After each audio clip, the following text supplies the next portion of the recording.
Hi everyone, this is Sam Brusas and welcome back to my YouTube channel. Oh my gosh, makalusot kaya kung sino to?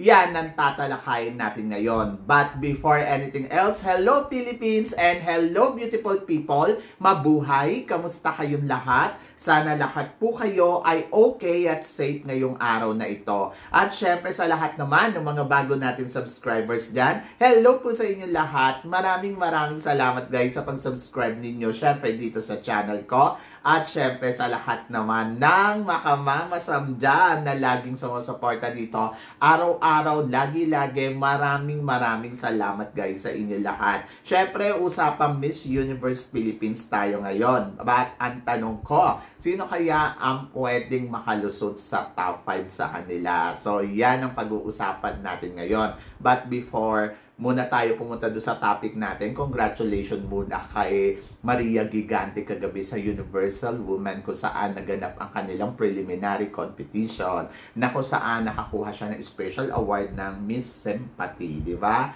So nakakatuwa. Congratulations kay Maria Gigante. Ang nakita ko naman kahapon, my God, panalo talaga ang lolong mo sa pag-rampa kahapon, no? Talagang ramdam mo talaga na siya ang nangangamoy corona dito sa Universal Women. Malakas yung laban niya. Ando doon na nakita mo kahapon yung performance niya sa evening gown, para siyang si Miriam Kiambao, di ba? So talagang iba talaga ang Maria Gigante. Kumpiyansa talaga siya sa sarili niya. Saka alam niya talaga yung gagawin niya sa entablado na international pageant. In fairness sa kanya, talagang naloka talaga ako sa kanya ng bonggang-bongga. Magaling si Maria Gigante. Yung alam mo yun, yung parang ang lapit-lapit niya sa corona. As in talaga. Tapos plus, alam mo na magaling tong kumuda, magaling tong tumalak. So, talagang malaki yung chance niyang manalo at may uuwi ang Universal Woman sa ating bansa. Diba? So, yun. So, nakaka-excite kasi syempre, alam mo na yung pambato ng Pilipinas ay may ibubuga dito sa Miss Universal Woman. So, isa sa mga nakikita ko din, gusto ko din sa si Venezuela. Bongga din sa Venezuela. Talagang palaban din. Pero maganda yung performance na ipinakita ni Maria Gigante kagabi. Natatawa nga ako kasi yung alam mo yun, nakakuha siya ng special award. Ang sabing ganun, well deserved talaga sabi ng host, di ba? So yun. So doon pa lang malalaman mo na talagang maganda ang laban dito ni Maria at nakikita mo na kaya niyang iuwi ang corona. Diba? So, yun. So, punta na tayo dito sa Miss Universe Philippines. So, nakikita naman natin araw-araw yung mga kandidata na yung mga eksena nila na talaga nakakaloka yung kabugan, no? Kung iisipin mo, lahat sila talagang mga eksenadora. Ako, to be honest, nasusurprise ako sa bawat labas nila, sa bawat event nila, di ba, na pinupuntahan. Nakikita mo kasi talaga, oy, ito plakado to, oy, ito panalo to. Isa sa mga napansin ko talaga na nag-shine ngayon, aminin niyo o hindi, si Victoria Velasquez Vincent. Maganda yung ipinapakita yung performance, maganda yung aura, maganda yung vibes, talagang ang gaan. Sobrang ramdam mo talaga sa kanya na, nasa siya kondisyon sa madaling salita. So, lalo na yung yellow, yung suot niya yung yellow, ay nakapony yung buhok niya, ayun, ang ganda-ganda niya doon. Sobrang lumabas yung aura. So, yun dapat lang ang galawan ng isang Victoria Velasquez Vincent kung gusto niya magkaroon ng victories sa kanyang journey dito sa Miss Universe Philippines. Noong nakaraan, nag-top 3 yan, di ba? Nung lumabas siya noong 2021, siya yung nakakuha ng Miss Charity. And then, I think, this time, mas magaang yung laban niya. Parang feeling ko, mas malayo yung mararating niya this time, no? Ramdam naman kasi nakikita mo kasi na nag-e-effort. Ito yung masasabi mo na parang gugustuhin mo kasi talagang nag-e-effort. So, yun. So, sino kaya magta-top 5 dito sa Miss Universe? To be honest, ang hirap piliin. Ang hirap tansyahin. Kasi, syempre, may mga baguhan ka din na nakikita na parang silent killer sila or silent but deeply, di ba, yung eksena nila. So, sino-sino ba yung mga kandidatang napapansin natin? At sino-sino ba yung mga possible na pwede makalusot sa top 5. Siyempre, isa na nga dito, si Victoria Velasquez Vincent, nasa kanya isa sa mga slot ng top 5 ngayon, taon na to dito sa Miss Universe. Malinaw nakikita mo yung laban kasi nandoon talaga na parang wow, talagang masararamdaman mo sa kanya eto sigurado to sa top 5, hindi mawawala to for sure. Plus alam mo kung paano mag-perform to kasi nakita mo na yung tansyado mo siya tansyado mo yung kaba, tansyado mo yung kung paano niya dadalhin yung eksena. So alam mo na makakarating talaga sa top 5. So sure na sure yan para sa akin. And then of course si Cainta. Si Cainta, isa sa mga malalakas na kandidata. Pero to be honest guys pwedeng malusutan si Cainta na makatungtong sa top 5 ng ibang kandidata. To be honest, pwede siyang mawala sa top 5. Pwede din naman ma-maintain niya yung sarili niya sa top 5. Hindi mo matansya pa yung laro niya kasi mas maraming kumakabog kesa sa kanya. Mas madali siyang makain ng ibang kandidata. Sabi ko nga, yung styling na lang ng iba talagang eksenadora na paano pag umeksena pa yan sa Coronation Night?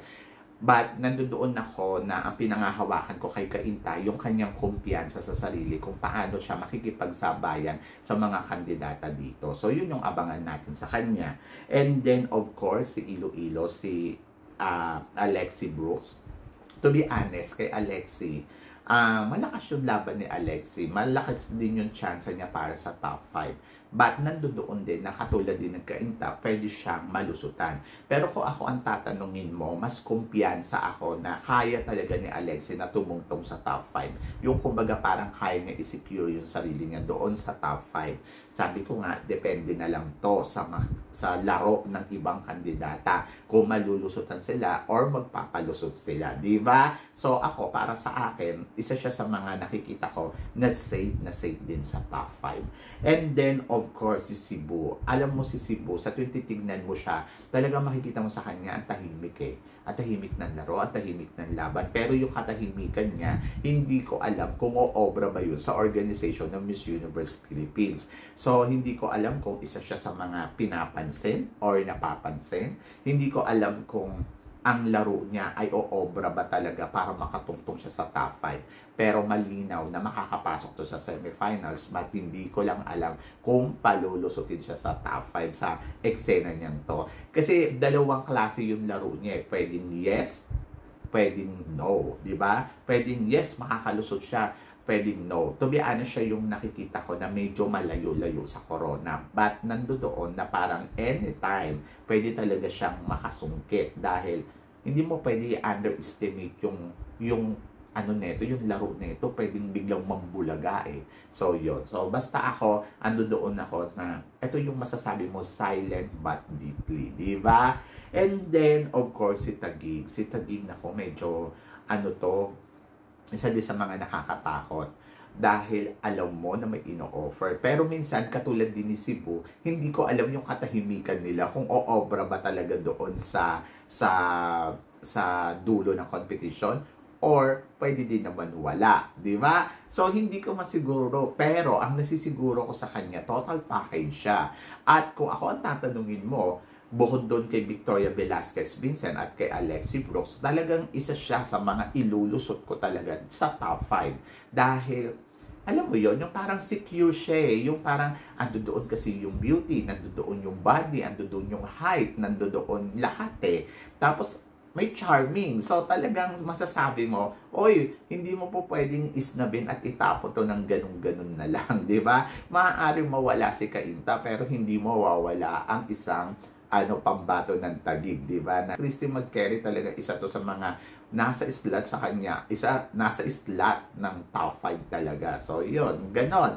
But, pwede din naman ma-surprise ka na parang, nawala siya sa top 5. Pwedeng ganon Pero, maliit na porsyento lang yung nakikita ko. But, talagang isa to sa mga parang, oh my God, sure yung slot na ito sa top 5. And then, Quezon Province. Si Quezon Province, oh my God. So, ipinapakita ni Atisa Manalo, tingin mo, magta-top 10 lang to. No!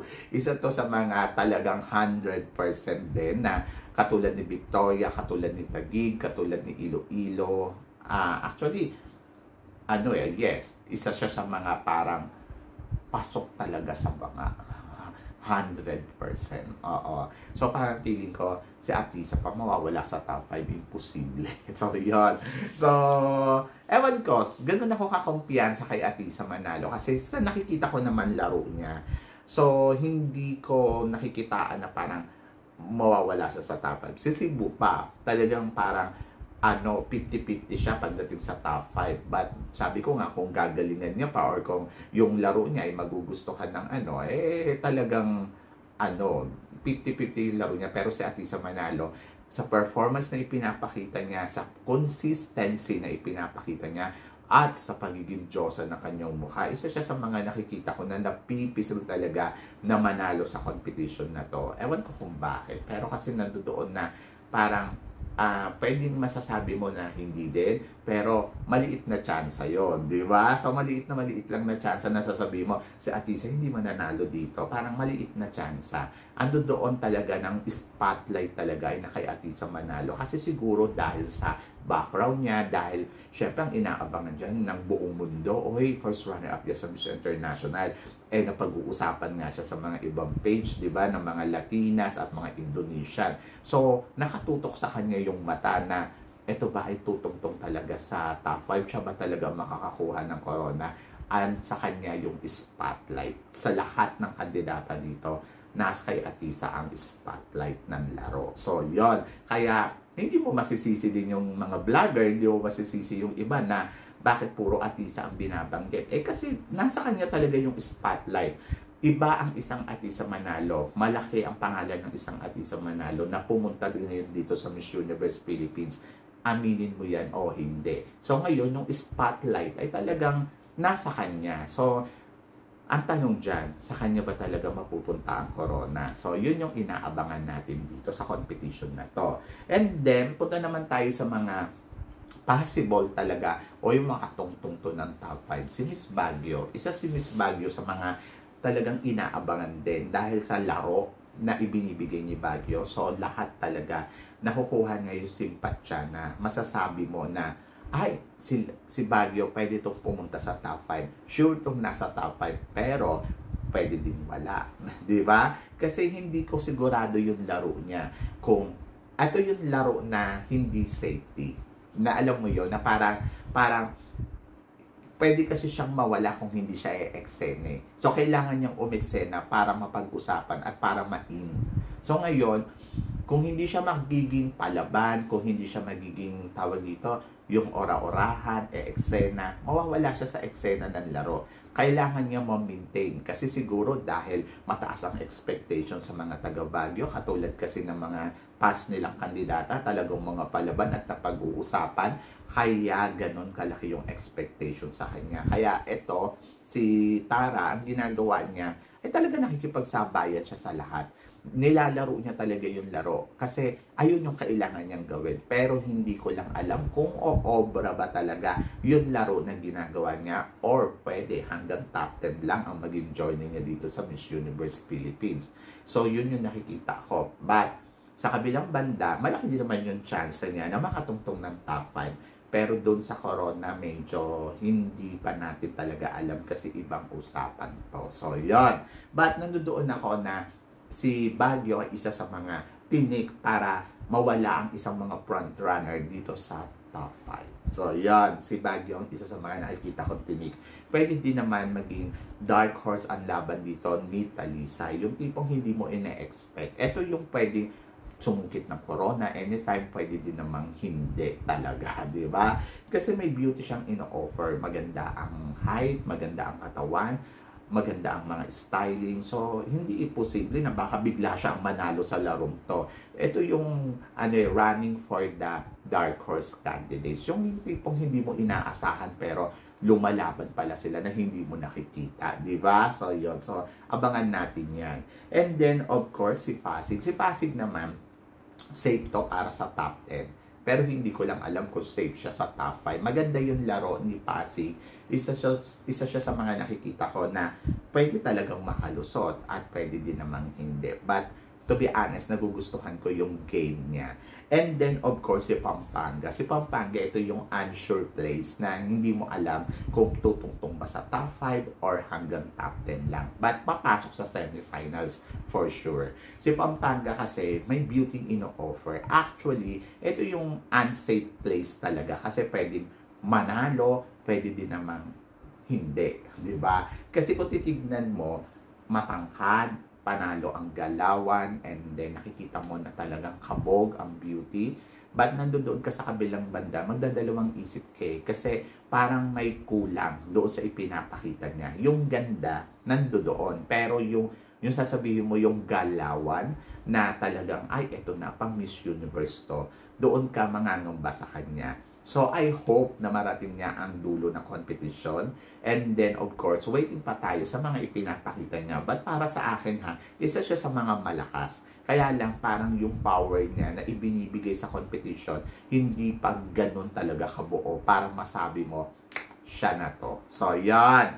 And then, of course, si Laguna ay nasa game ngayon ng competition. Talagang masasabi mo, oh my God, Laguna, eksena kung eksena, 'di ba? Isa siya sa mga tinitignan mong kandidata ngayon na lumalakas na kandidata. Maganda yung laro niya. Sinimulan niya sa pagiging tahimik, bigla siyang nagpasabo ng styling, and then now, pak! So, bigla siyang umariba. So, ngayon, ang titignan mo dito kay Laguna ay yung laro ba niya ay oobra talaga sa mga frontrunner na kalaban niya or hanggang dyan ka lang, di ba? So, depende yan. But ngayon, ang nakikita ko kay Laguna ay lumalaban at nakikipagsabayan. So, frontrunner man siya o hindi, but isa siya sa mga makikita kong silent but deeply killer. Di ba? So, yan. So, nakakaloka. So, ingat-ingat yung mga kandidata dito kay Laguna kasi baka bigla siyang mag-boom sa competition. And then, of course, Australia. Sa Australia, iba yung laro ni Australia, medyo nakakatakot dahil iba yung ipinapakitang game. Yung game niya talaga, ito yung game na matalinong laro. Yung alam mo yung may ibubuga, may height, bubbly yung personality, maganda yung personality. Siya yung nakikita ko na, uy, nako, baka biglang mapunta ang corona dito kay Australia na hindi natin namamalayan. Kasi, potential talaga siya.